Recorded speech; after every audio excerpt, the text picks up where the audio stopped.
Kalian pernah dengar gak sih cerita mengenai ujian tanpa pertanyaan? Nah, kalau kalian belum pernah dengar, gue ceritain ke kalian nih. Cerita ini bermula dari 8 orang yang sedang mempersiapkan diri untuk mengikuti sebuah ujian, dan kalau mereka lulus dari ujian ini, mereka akan mendapatkan pekerjaan impian mereka. Nah, di dalam mengikuti ujian ini, mereka akan dimasukkan ke dalam ruangan ujian, di mana di dalam ruangan ujian tersebut terdapat meja-meja sebanyak 8 buah yang dilengkapi dengan CCTV di setiap sudut ruangan tersebut. Nah, di dalam ruangan ini juga terdapat seorang penjaga. Bahkan untuk menjaga ujian ini, penjaga tersebut juga membawa sebuah senjata bersamanya.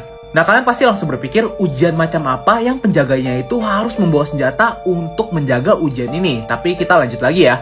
Dan akhirnya datanglah pengujinya. Ya, bener banget, pria berkepala botak ini adalah pengujinya dan mengatakan, "Selamat, kalian semua telah sampai ke tahap ini, dan kalian kalau bisa melewati ujian ini kan akan mendapatkan pekerjaan impian kalian." Nah, pria botak ini langsung menjelaskan apa yang harus mereka lakukan untuk bisa mengikuti ujian ini, di mana mereka itu harus mengikuti aturan-aturan yang telah ditetapkan. Nah, kalau mereka melanggar peraturan tersebut, mereka akan langsung gagal dari ujian ini. Nah, di peraturan yang pertama, mereka itu tidak boleh berbicara dengan penguji atau penjaga dari ujian ini. Nah, di peraturan yang kedua, mereka itu tidak boleh merusak dengan sengaja atau tanpa sengaja kertas ujian mereka. Dan yang terakhir, kalau mereka keluar dari ruangan ujian ini, mereka akan otomatis gagal dari ujian ini. Mereka diberikan 80 menit untuk menyelesaikan ujian ini, di mana pertanyaan dari ujian ini hanya satu. Nah, sebelum memulai ujian ini, si penguji mengatakan ada yang bertanya, tapi tidak ada yang bertanya sama sekali, sehingga ujian langsung dimulai. Dan kalian tahu apa yang terjadi ketika mereka membalik kertas ujian mereka? Mereka melihat kertas ujian mereka tidak ada pertanyaan sama sekali, sehingga mereka itu mulai panik karena mereka tidak tahu apa yang harus mereka lakukan. Nah, salah satu kandidat yang mengikuti ujian ini mulai menulis alasan dia mengikuti ujian ini, dan rupanya ini melanggar peraturan nomor 2. Dia itu tidak boleh merusak kertas ujian ini sengaja atau tanpa sengaja, sehingga dia langsung gugur.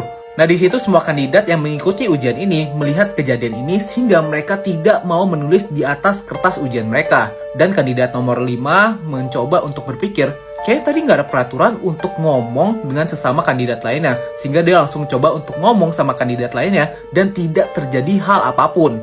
Dan akhirnya mereka mulai berdiskusi untuk menyelesaikan ujian ini, tapi di situ mereka tidak mendapatkan clue sama sekali karena tidak ada yang tahu bagaimana cara menyelesaikan ujian ini. Nah, karena putus asa dan waktu semakin menipis, lagi-lagi salah satu kandidat yang mengikuti ujian ini mencoba untuk berdiri, dan rupanya ini tidak melanggar peraturan dan tidak terjadi apa-apa. Nah, di situ salah satu kandidat mengatakan, jangan-jangan ini adalah kertas ujian spesial di mana mereka harus menggunakan lampu untuk memunculkan pertanyaan, sehingga wanita ini langsung mendekati lampu yang ada di dinding.